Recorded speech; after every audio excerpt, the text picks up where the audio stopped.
Have you ever had one of those days when you feel stressed, tense, or overwhelmed, but when you actually stop and think about it, you can't identify one major thing that is wrong? Nothing terrible has happened, you don't have an emergency, work may actually be going reasonably well, your relationships are fine, you've got nothing particularly dramatic going on. And yet you still feel like you're carrying something. You feel tense, you can't completely switch off, your mind keeps going, small things irritate you, you may feel tired but wired at the same time. And perhaps the most frustrating part is that you tell yourself, there is no reason for me to feel distressed. If you've ever experienced that, today's video is for you. Because one of the biggest misunderstandings about stress is that we assume we should only feel stressed when something stressful is happening. But that isn't necessarily how stress works. Sometimes the event has passed, the pressure is gone, the meeting is over, the difficult conversation is finished, the deadline has been met, the email has been sent, the children have gone to bed, you have finally finished work. And yet your body and mind are still behaving as though something needs to be dealt with. So today I want to explore why that happens, what it can look like in everyday life, and what I think is a much more useful way of thinking about stress. And if you stay to the end, I'll also tell you about the free Stress to Calm masterclass I'm running next Tuesday. We will take this much further. So let's start with something that may sound obvious but is incredibly important. Stress itself isn't bad. Let me repeat that. Stress itself isn't bad. We actually need stress. If something requires you to act, respond, concentrate, perform, or protect yourself, your body needs a mechanism that can mobilize you. You want your system to be able to increase energy and attention when you need it. You want to be able to respond when something unexpected happens. You want to be able to perform under pressure. The problem isn't that you have a stress response. The problem is when stress becomes your default way of operating. And particularly when you find it difficult to come back down after the demand has passed. So let's think about an athlete. An athlete doesn't try to eliminate activation. Before a competition, they want to be activated. They want energy. They want focus. They want readiness.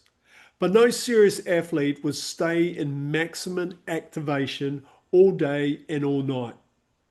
Performance requires a cycle. Activation, performance, recovery.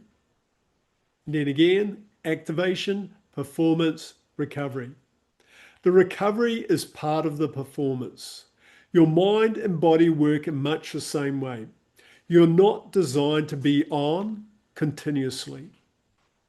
So consider a normal day. You wake up and immediately check your phone. Before you've even got out of bed, you've consumed messages, news, social media, and other people's problems. Then you go to work. You have emails, meetings, deadlines, decisions, notifications, people asking you questions, problems that need solving, and then you finish work.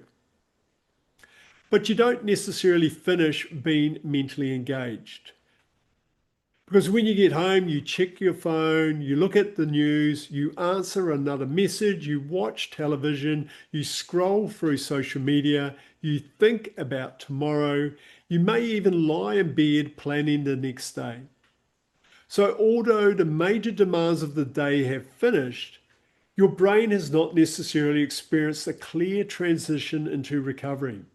There's no real boundary between work and rest, stimulation and recovery, activation and calm. And that matters. Here's where it gets particularly interesting. If you've been operating under pressure for years, being busy, alert, and stimulated can start to feel normal. You may not describe yourself as stressed, you may describe yourself as driven, ambitious, productive, someone who gets things done, someone who doesn't need much downtime. And those things may all be true. But there is another question worth asking.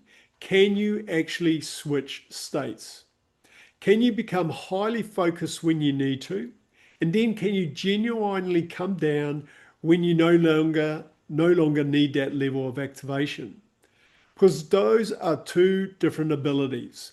Being able to turn the accelerator on is useful. Being able to take your foot off the accelerator is equally important. Imagine you spend the day dealing with pressure. Your system becomes activated, you finish the day, you sit down, and what do? You reach for your phone, you start scrolling. Maybe you watch Netflix, maybe you check sports results, maybe you go down a YouTube rabbit hole, maybe you continue working. You may think, at least I'm relaxing. But stopping work isn't necessarily the same as recovering. Digital stimulation can keep your attention engaged. You're still receiving information. You're still processing, still switching, still anticipating the next thing. And this is why I think we need to become much more deliberate about creating digital free spaces in our lives. Not because phones are evil, not because television is evil, and not because you should never scroll or watch Netflix, but because your brain needs periods where it isn't being asked to continuously process another stream of information.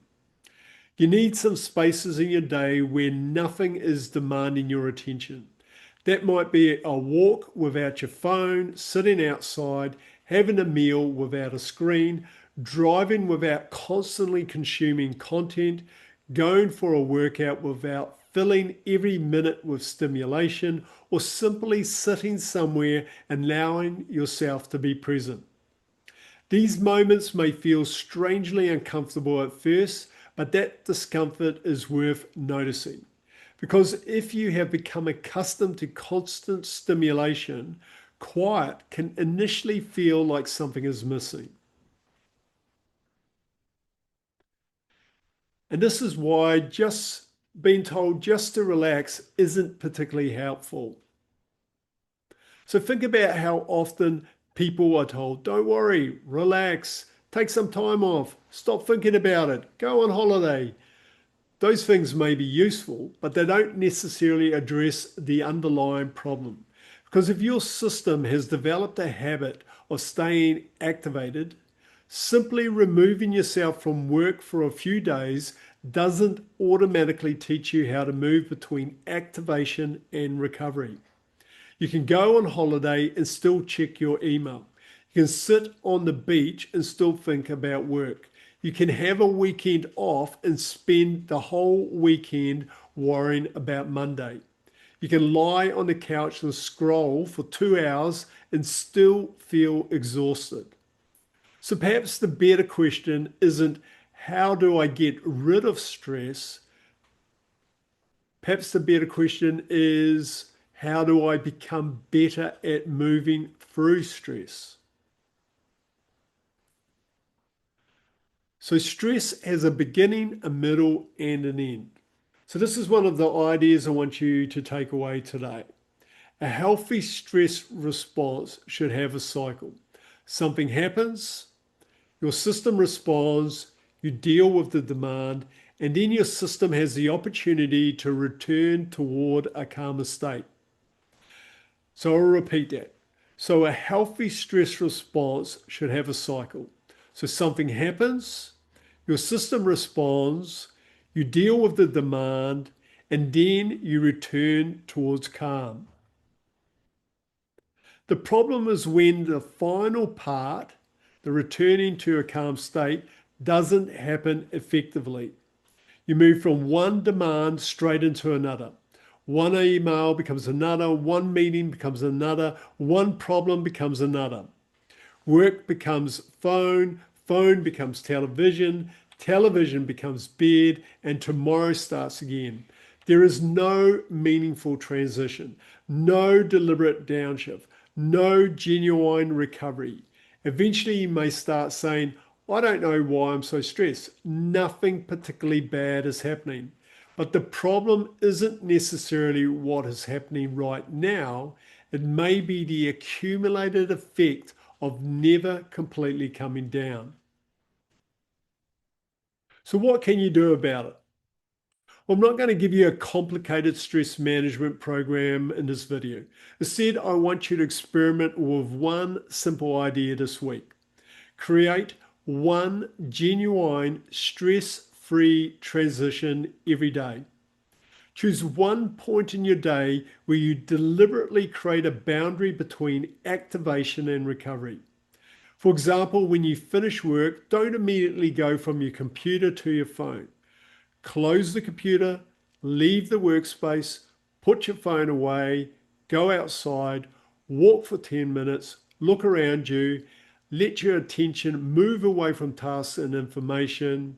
You don't have to meditate. You don't have to perform a complicated breathing exercise. You don't have to empty your mind. The objective is simply to give your brain and body a period where nothing is demanding performance from you. So try this for a week and pay attention to what happens. Do you feel more settled? Do you fall asleep more easily? Are you less irritable? Do you find it easier to concentrate? Do you feel more present with other people? Do you actually enjoy your evening more? Those observations are more useful than simply asking yourself whether you felt less stressed. And here's the bigger point. Stress isn't something we can or should eliminate from our lives. If you're building a business, raising a family, pursuing a career, taking on a challenge, competing in a sport, or simply living a full life, there will be pressure.